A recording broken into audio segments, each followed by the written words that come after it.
السلام علیکم dear readers, کیسے ہیں آپ لوگ؟ امید کرتی ہوں آپ سب لوگ خیریت سے ہوں گے اور انشاءاللہ ویڈیو کو انجوائے کریں گے۔ تو ویڈیو کا آغاز کرتے ہیں۔ اس سے پہلے جلدی سے چینل کو سبسکرائب کریں، ویڈیو کو لائک کریں، شیئر کریں، کمنٹ سیکشن میں اپنی قیمتی رائے کا اظہار کریں۔ عشق ہوا داستان محبت کی ستمبر 11، قلم از فردوس نثار۔ جی بابا جان، آپ نے بلایا تھا۔ انوشی ڈرائنگ روم میں آئی تو شبنم بیگم اور ابراہیم وہاں بیٹھے ہوئے تھے۔ ہاں انوشی، مجھے تم سے ایک بہت ضروری بات کرنی ہے۔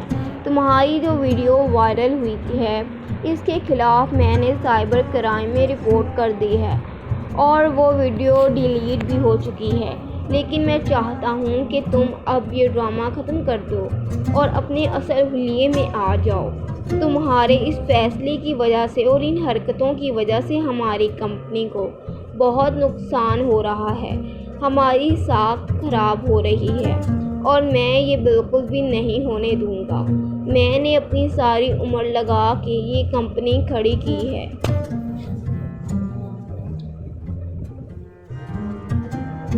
اپنی ساکھ بنائی ہے۔ تمہارے کسی بھی بچکانہ فیصلے کی وجہ سے میں اپنی کمپنی اور اپنی ساکھ کو تباہ نہیں ہونے دے سکتا ہوں۔ لیکن بابا جان، میں کوئی ڈرامہ نہیں کر رہی ہوں۔ میں سچ میں اسی طرح رہنا چاہتی ہوں اور ہمارا دین بھی تو عورت کو پردے کا حکم دیتا ہے۔ انوشی نے ابراہیم کی بات سنتے ہوئے جواب دیا۔ او کم آن انوشا بیٹا، یہ سب کتابی باتیں ہیں۔ آج کے دور میں ان باتوں کو کون اہمیت دیتا ہے؟ ابراہیم کا انداز سمجھانے والا تھا، جبکہ ان کے ساتھ کاؤچ پر بیٹھی شبنم بیگم انوشی کو دیکھتے ہوئے اپنا سر نفی میں ہلا رہی تھی۔ وہ اس کی ماں تھی، وہ بہت اچھے سے اپنی بیٹی کو جانتی تھی اور اس وقت اس کا چہرہ انہیں یہی بتا رہا تھا کہ وہ کسی بھی طریقے سے اپنے فیصلے سے پیچھے نہیں ہٹنے والی۔ نہیں بابا جان، یہ کتابی باتیں نہیں ہیں، یہ اللہ کا حکم ہے اور میں اللہ کا حکم نہیں ڈال سکتی، چاہے اس کے لیے مجھے کسی بھی قسم کا نقصان اٹھانا پڑے۔ انوشی کی یہ بات سنتے ہوئے ابراہیم کو غصہ آیا۔ ایک تو اس لڑکی کی وجہ سے ان کی ساکھ، ان کا بزنس تباہ ہو رہا تھا اور دوسری جانب یہ لڑکی کچھ سمجھنے کے لیے تیار ہی نہ تھی۔ نہ جانے اس پر دین کی راہ پر چلنے کا کون سا جنون سوار تھا۔ وہ اپنا زیادہ وقت دین کو سیکھنے اور سمجھنے میں لگا رہی تھی۔ بزنس سے اس کا دھیان پوری طرح سے ہٹ چکا تھا۔ بس بہت ہو گیا۔ انوشی ہاتھ اٹھاتے ہوئے ابراہیم نے انوشی کو خاموش کروایا۔ کیا تمہیں ایک بار میں میری بات سمجھ نہیں آ رہی؟ میں نے تم سے کہا کہ تم اب سے یہ پردہ نہیں کرو گی اور پہلے کی طرح آفس جاؤ گی۔ ان فضول کاموں کو چھوڑ دو، ورنہ کیا کریں گے آپ؟ بتائیں مجھے۔ ابراہیم کی بات کو کاٹتے ہوئے انوشی نے غصے سے کہا، ورنہ تمہارے لیے میرے گھر میں کوئی جگہ نہیں ہے۔ میں ایک ایسی لڑکی کو اپنے گھر میں بالکل رکھنے کا قائل نہیں جسے میری عزت اور میری کاروباری ساکھ کی کوئی پرواہ نہیں، جس کی وجہ سے میرا کاروبار تباہ ہو رہا ہے۔ تم میری بیٹی ہو، اگر تمہاری جگہ کوئی اور ہوتا جس کی وجہ سے یہ سب ہو رہا ہوتا تو میں اس مصیبت کو جڑ سے ہی ختم کر دیتا۔ ابراہیم کا لہجہ نہایت سخت اور سرد تھا۔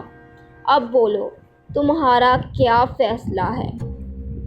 انہوں نے غصے سے انوشی سے استفسار کیا۔ میرا فیصلہ وہی ہے اور میرا فیصلہ اٹل ہے۔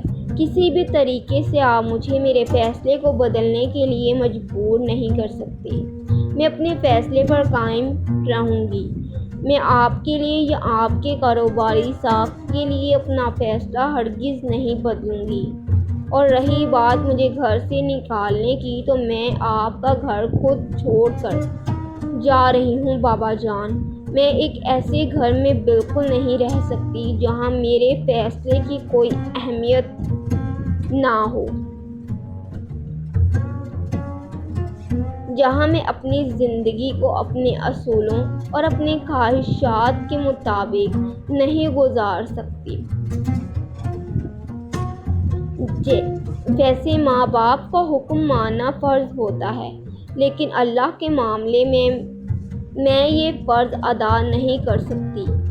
بابا جان، میں یہ گھر چھوڑ کر جا رہی ہوں۔ انوشی یہ کہتے ہی اپنے کمرے کی طرف پلٹ گئی، جبکہ شبنم بیگم اور ابراہیم صاحب اسے جاتا دیکھتے رہ گئے۔ دیکھا تم نے اپنی بیٹی کو، یہ سب تمہارے ہی لاڈ پیار کا نتیجہ ہے۔ تم ہی نے اسے اتنا سر چڑھا رکھا ہے۔ میں بھی دیکھتا ہوں کہ یہ گھر چھوڑ کر کہاں جائے گی اور کیسے رہے گی۔ یہ آسائشوں کے بغیر ہرگز نہیں رہ سکتی۔ 2 ہی دن میں اس کا دماغ ٹھکانے آ جائے گا۔ یہ تمام باتیں سرد لہجے میں کہتے ہوئے ابراہیم نے کسی کا نمبر ملایا۔ ہاں شاکر، انوشی کے تمام کارڈز بلاک کر دو۔ وہ اپنے اکاؤنٹ سے 1 روپیہ بھی نہیں نکال سکتی جب تک میں نہ چاہوں۔ اس کا بینک اکاؤنٹ فریز کروا دو۔ سامنے والے نے فون اٹھایا تو ابراہیم نے انہیں حکم دیا اور فون بند کر دیا، جبکہ سامنے سے جی سر کام ہو جائے گا، بس اتنا ہی کہا گیا۔ ابراہیم، یہ آپ کیا کر رہے ہیں؟ وہ ہماری بیٹی ہے، ایک تو وہ گھر سے جا رہی ہے، اوپر سے یہ سب۔ شبنم بیگم نے جھنجھلاتے ہوئے کہا۔ یہ سب بہت ضروری ہے شبنم بیگم، ورنہ آپ کی بیٹی کی عقل ٹھکانے آنے سے تو رہی۔ سرد لہجے میں یہ کہتے ہوئے ابراہیم وہاں سے اپنے کمرے میں چلے گئے۔ جب انوشی اپنا سامان لیتی گھر سے باہر جاتی دکھائی دی۔ انوشا، رکو، میری بات سنو۔ شبنم بیگم نے اسے روکنے کی کوشش کی۔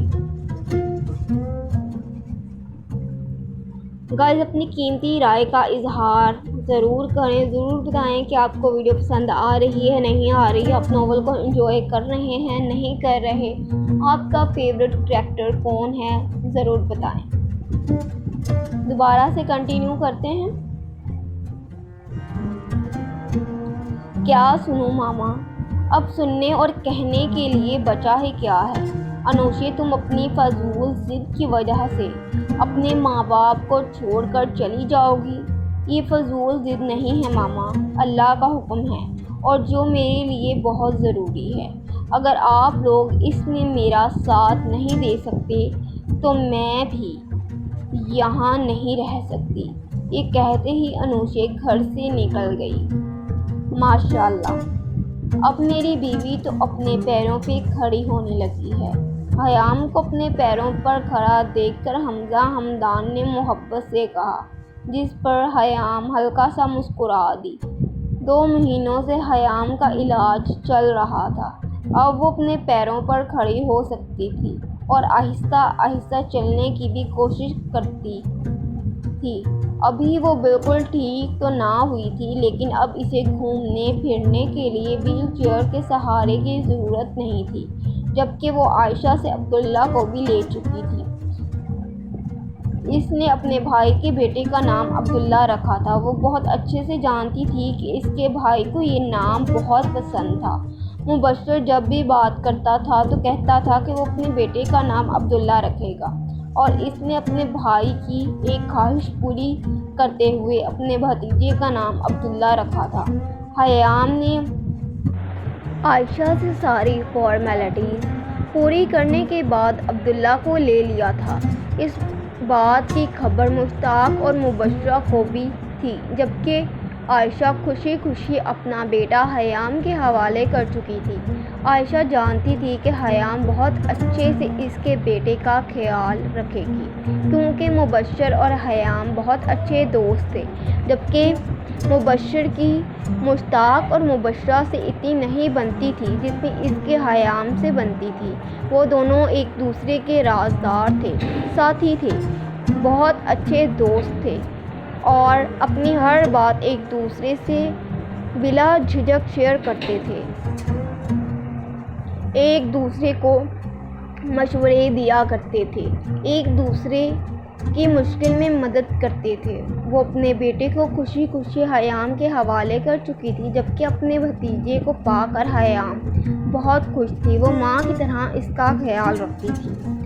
سو گائز، یہ تھی آج کی ایپیسوڈ۔ آئی ہوپ سو کہ آپ کو پسند آئے گی۔ ایپیسوڈ چھوٹی ضرور ہے، لیکن کچھ مصروفیات کی وجہ سے میں بیزی ہوں، تو میں ایپیسوڈ آپ کو لانگ نہیں دے پا رہی ہوں، بٹ انشاءاللہ میں آپ کو لانگ ایپیسوڈ بھی ضرور دوں گی۔ آپ انجوائے کریں، ہمارے ساتھ جڑے رہیے۔ اللہ حافظ۔